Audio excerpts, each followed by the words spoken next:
In this lesson, we shall take an overview of the Jeppesen Airways charts. In later lessons, however, we shall look at them in more detail and eventually learn how to plan an airways route. The Jeppesen charts are divided into two sections, low level and high level. The low level charts are contained in the section marked En route, and the high level charts are contained in the section marked High. Open the manual to the first envelope in the low level En route section. Starting from the top of the chart, we can see that this is entitled Europe Low Altitude En route chart. This is confirmed by the chart number found in the top right-hand corner, where the letter E indicates that it is a European chart. LO in brackets shows it is a low-level chart.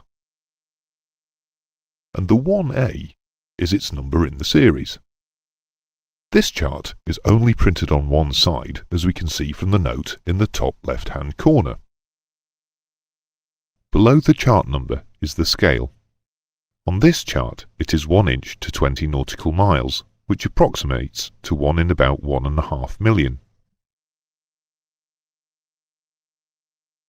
Below the scale, there are some notes concerning the upper limits and airspace classifications within the area of coverage of the chart.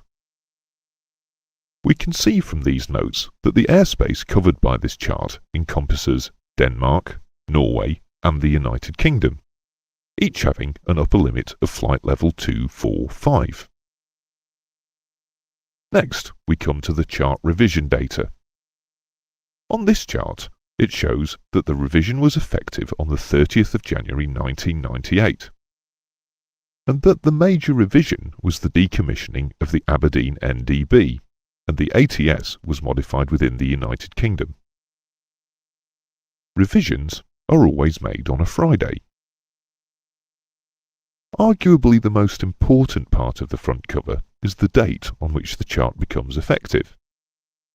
In this case, the chart became effective immediately upon receipt, but it may have been at a later date, in which case this date will be shown in this panel. Finally, the large box shows in diagrammatical form the area of coverage of this chart and adjacent charts. Now turn the chart to reveal the next panel down.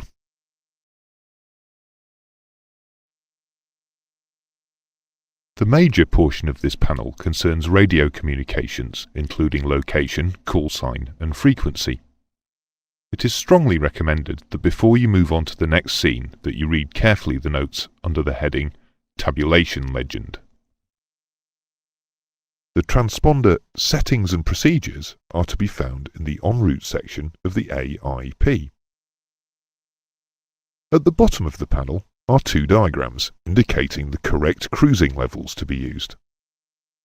The left-hand panel shows the levels used in the United Kingdom below flight level 245 in uncontrolled airspace. This is known as a quadrantal system.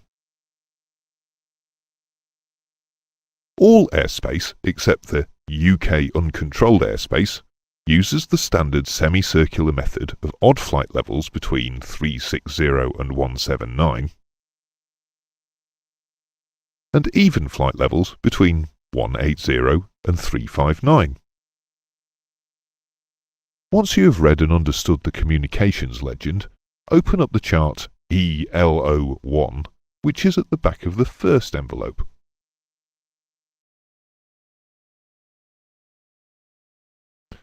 Next to the chart number ELO1, you will see an arrow pointing to the right. This is the side of the paper on which you will find the required chart. The majority of en route charts, including this one, are a Lambert's projection. Open the chart to the second fold, which shows Ireland, Wales and Scotland. Some of the area is shaded, indicating uncontrolled airspace, whilst the areas in white are for controlled airspace.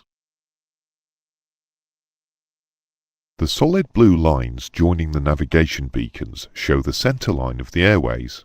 The airway width is 5 nautical miles either side of the centre line. Turn now to the high en route section and take out the first chart HI1.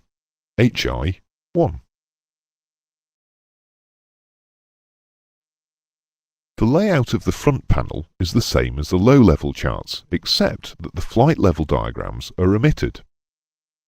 Standard semicircular flight levels are used throughout. Open the chart to the first fold. There are no shaded areas depicting uncontrolled airspace, since all upper-level airspace is controlled.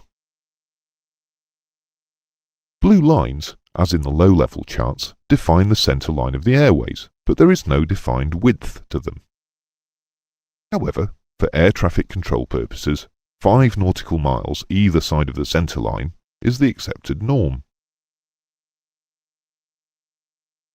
Again, a more detailed explanation of the chart symbols and its use will be dealt with in subsequent lessons.